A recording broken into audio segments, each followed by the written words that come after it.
Video di awal adalah kunjungan Theodor Herzl menghadap Raja Ottoman Turki di Istanbul di tahun 1901 untuk meminta lahan di wilayah Palestina, namun tidak dikabulkan oleh Sultan Abdul Hamid II. Apa yang dilakukan oleh para Zionis selanjutnya adalah mereka menciptakan Perang Dunia Pertama yang menghancurkan kerajaan Ottoman Turki dan melepas lahan Palestina. Itu adalah ringkasan fakta sejarah. Kita sangat menyadari apa yang terjadi di Palestina adalah sebuah perkembangan yang selalu maju mundur selama 50 tahun terakhir, dengan sebuah fakta adalah lahan milik Arab Palestina berkurang terus jumlahnya, sebaliknya wilayah Yahudi Israel meluas. Dalam 100 tahun terakhir, lahan Palestina milik Arab Palestina susut hingga tinggal 22%. Apalagi jika ditambah dengan apa yang terjadi di jalur Gaza saat ini, akan hilang dari peta Palestina. Mungkin wilayah Israel akan bertambah jadi 90% wilayah Palestina dibanding milik mereka 100 tahun yang lalu. Kita mundur lagi ke tahun 1897,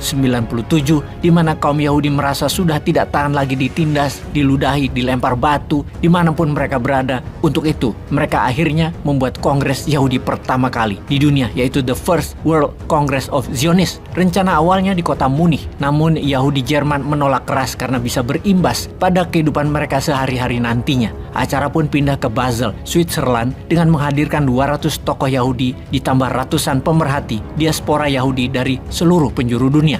Apa resolusi mereka? Kita semua tahu, yaitu mendirikan negara Yahudi di Palestina. Yang jadi masalah adalah tanah Palestina bukan tanah kosong. Palestine is not an empty land. Ada ribuan penghuni di sana. Kebanyakan adalah Arab Palestina. Lalu pertanyaannya adalah bagaimana Yahudi menjadikannya ibu pertiwi atau homelandnya mereka di situ? Herzl dan kaum Zionis punya rencana. Dikala itu wilayah Palestina masuk dalam wilayah kerajaan Ottoman Turki. Herzl pun ke Konstantinopel, atau dalam era modern nama tersebut menjadi Istanbul. Mereka menghadap Sultan Abdul Hamid II. Apa rencana Zionis bertemu Sultan Ottoman? Mereka menjanjikan akan membayar hutang luar negeri kerajaan Ottoman Turki dan meminta izin untuk ditukar tanah di Palestina. Dengan kata lain, tukeran hutang dengan koloni Palestina, yang ditolak Sultan penawaran tersebut. Solusi semacam Godfather lah yang ditawari oleh Herzl ke Sultan Abdul Hamid II. Sultan mengatakan tidak sesenti pun tanah Palestina dijual ke Yahudi. Kecewa dan marah Herzl dan delegasi Zionis itu,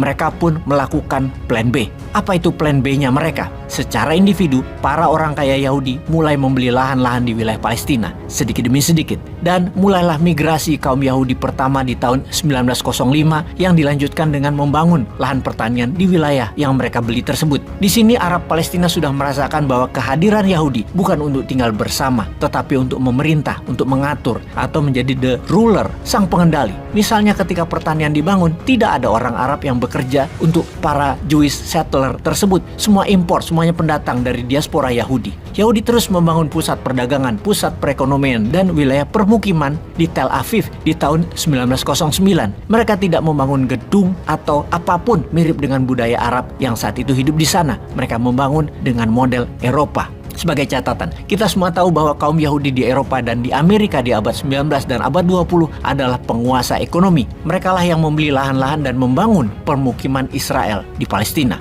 Setelah kebutuhan wilayah mereka semakin meluas, di mana-mana ada masalah dengan penduduk asli Arab Palestina, Zionis memerlukan dukungan militer dan dukungan diplomasi negara superpower. Di akhir abad 19 dan awal abad 20, Inggris adalah negara superpowernya. Tapi Inggris tidak terlalu mendukung Zionis, malahan menawarkan lahan bagi para kaum Yahudi tersebut adalah wilayah seperti di Uganda atau Argentina. Minta berapa luas pun akan diberikan. Hal ini ditolak Zionis. Mereka tetap meminta wilayah Palestina yang dikuasai Ottoman Turki. Disinilah rekayasa perang dunia dirancang Zionis, di mana dengan satu kali dayung 2-3 pulau terlampaui, yaitu membuat dolar jadi mata uang dunia, membuat Amerika jadi negara superpower mengalahkan Inggris, membuat Ottoman Turki melepas Palestina, dan membuat Zionis punya wilayah di Palestina. Di tengah perang dunia pertama itulah Zionis mendapatkan dukungan penuh Inggris di tahun 1917 sesuai dengan grand design mereka, di mana setelah perang dunia selesai, Zionis masih sedikit jumlahnya. Namun mereka sangat terorganisir, memiliki dukungan kuat negara superpower,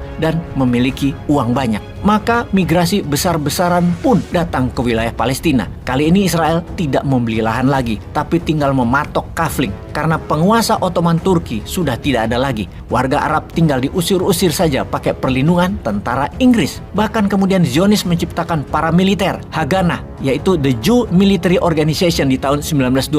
Mungkin kalau sekarang namanya Hamas kira-kira ya. Kemudian di tahun 1930-an migrasi besar-besaran ke Palestina terjadi lagi. Karena apa? Karena Nazi Jerman mulai berkuasa. Para kaum Yahudi ngabur ke Palestina. Di masa inilah pemberontakan kaum Arab Palestina memuncak. Serangan-serangan terjadi antara pemberontakan Arab dengan Haganah. Lalu Inggris turun tangan, membelah wilayah Palestina jadi dua, wilayah Arab dan wilayah yang telah diduduki Zionis sebagai wilayah Yahudi. Penduduk asli Arab Palestina menolak rencana itu. Masalah itu terus berlanjut, konflik Arab Yahudi hingga Perang Dunia Kedua terjadi dan Inggris pun akhirnya kesel, capek. Mereka kecapean, mereka nggak punya duit, udah nggak ada tenaga. Inggris akhirnya hengkang dari tanah Palestina dengan mengatakan kepada UN, kepada PBB, bahwa Palestina sekarang jadi masalah Anda. Lalu PBB punya rencana untuk wilayah Palestina, yaitu membagi 55% wilayah untuk Yahudi, 44% wilayah untuk Arab Palestina.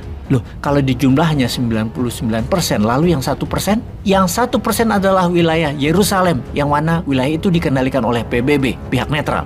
Arab Palestina menolak usulan itu. Tapi Zionis menyetujui rencana tersebut dan mereka pun di tahun 1948 menyatakan merdeka di wilayah yang diberikan oleh PBB tersebut yang diklaim sebagai wilayahnya. Baik sahabat, semoga paham dengan cerita sejarah tersebut. Kalau ada kemiripan dengan sebuah negara sekarang yang banyak migrasi dari negara lain, para pendatang tersebut mempunyai lahan di wilayah negara lain itu, jangan kemana-mana ngebayanginnya ya.